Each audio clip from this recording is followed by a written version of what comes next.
जैसे रुक्मणी ने इतनी बात कही तो ब्राह्मण देव से पत्र को लेकर के आगे बढ़े महाराज। चलते चले गए महाराज।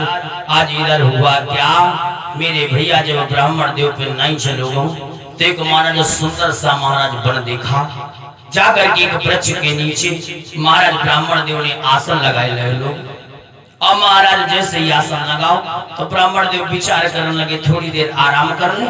और पत्र तो रुक्मणी को पहुंचिए जाए।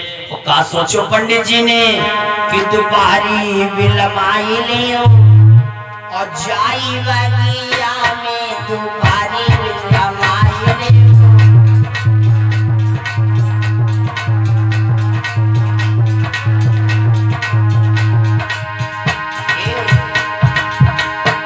लाए हो सो खाई ले,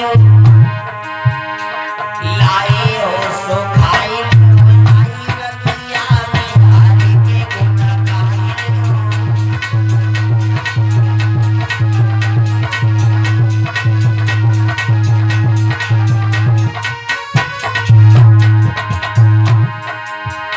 अरे सुंदर सी देखिए पीपल की छाया, सुंदर सी और ब्राह्मण ने आसन वहीं पर लगाया। ब्राह्मण ने कछुहरी गुण गाइले, कछुहरी गुण गाइले, लाई बगिया में दोपहरी बिलमाई ले।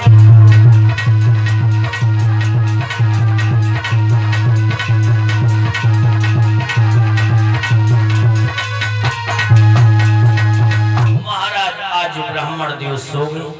इधर भगवान कन्हैया को पता लगा कि पंडित जी रुक्मणी का पत्र लेकर के आ रहे हैं, रास्ते में सो गए, उन्हें नींद आ गई। तो आज अपनी योग माया के द्वारा ब्राह्मण देव को उठवाया और उठवा करके द्वारिका पलटवा। और जैसे ही ब्राह्मण देव की नींद खुली अब विचार करने लगे सोई तो हम पेड़ के नीचे आते लेकिन है कैसे आइए। एक द्वारपाल खड़ो हो तो कहने कोई भैया भैया जो बताओ कौन सो नगर है, कौन सा नगर है? द्वारका 6। द्वारका 6। आप पंडित जी हो चक्कर में पड़ी कन बड़ी रुक्मणी ने तो यही बताया कि द्वारिका में पत्र लेके जाओ। अब यो कह लो द्वारिका 6। अब पता नहीं कौन सी द्वारिका में कन्हैया रहा। अब पंडित जी कहने लगे देखो भैया हमें होने जानो जहाँ भगवान कन्हैया रहते हैं। अब वो कहते द्वारिका 6 भगवान कन्हैया 6। अब पंडित जी और चक्कर में पड़े कहने लगे यो कैसे छक्काड़ो लगाए। अब इन द्वारिका 6 कन्हैया 6 पता नहीं कौन से कन्हैया को पत्र दे। तो लोग एक दूसरे को तो कहने लगे देखो भैया हमें लगा देखो पूरब से आओ। महाराज अपने यहाँ पर है बोला जाता है और वहां पर 6 बोला जाता है। महाराज कहने लगे वही द्वारिका है जिसमें भगवान कन्हैया रहते हैं।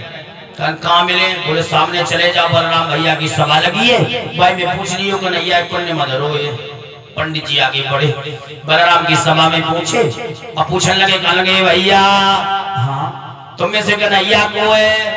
बलराम ने इशारा करो, बोले वो देखो एकदम सामने धरो, कालू गरुड़ एकदम डामर से। जैसे ही आज पंडित जी ने कन्हैया को देखो, कान लगे दैया थक गई मोड़ी, यू कि तो करिया है या ते अच्छो तो ड्रम ये तो डामर होते ज्यादा करिया। महाराज तोले भगवान कन्हैया ने एक आंख बंद करके देखा लगे, पंडित जी का नहीं ये तो ढेड़ा है या कि एक आंख डिपर मारतो है। अब बड़े चक्कर में पड़े, जाए के पास में महाराज पहुंचे और पहुंच के ऐसे पत्र लो और कन्हैया के हाथ में पकड़ाए दे। अब कन्हैया ने जैसे ही पत्र पढ़ो, कहने लगे पंडित जी ये तो रुक्मणी का पत्र। बोले हाँ। ऐसा करो कन्हैया चलो, अरे इसमें तो लिखा है शिशुपाल भी आ रहा है, जाकर के रुक्मणी से कह देना मेरे पास समय नहीं है, वो शिशुपाल के साथ में चली जाए। पंडित जी कहने लगे देखो कन्हैया तुम नहीं गए तो बिटिया रोए रोए के मरी जाए, फांसी लगा ली है लेकिन तुम्हें चलना पड़े। अब कन्हैया कहने लगे कि बात बताओ पंडित जी, बिटिया मरी जाए लेकिन हमें इनसे कैसे चला है, हमें कोई भेज दिए।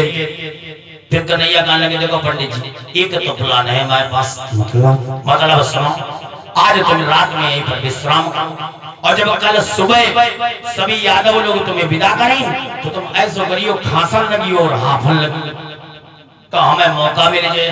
हम भैया से आज्ञा ले लिए कि पंडित जी को थोड़ी दूर तक छोड़े आए, तो वही बहाने से तुम्हारे संग चल सकता है। महाराज रात में ब्राह्मण देव ने विश्राम करो और जैसे ही महाराज सुबह भई तो आज बहु का महाराज ब्राह्मण देव को रात वाली बात याद आ गई और जैसे विदाई भई तो पंडित जी बैठ के खूब खासन लगे, हाफन लगे।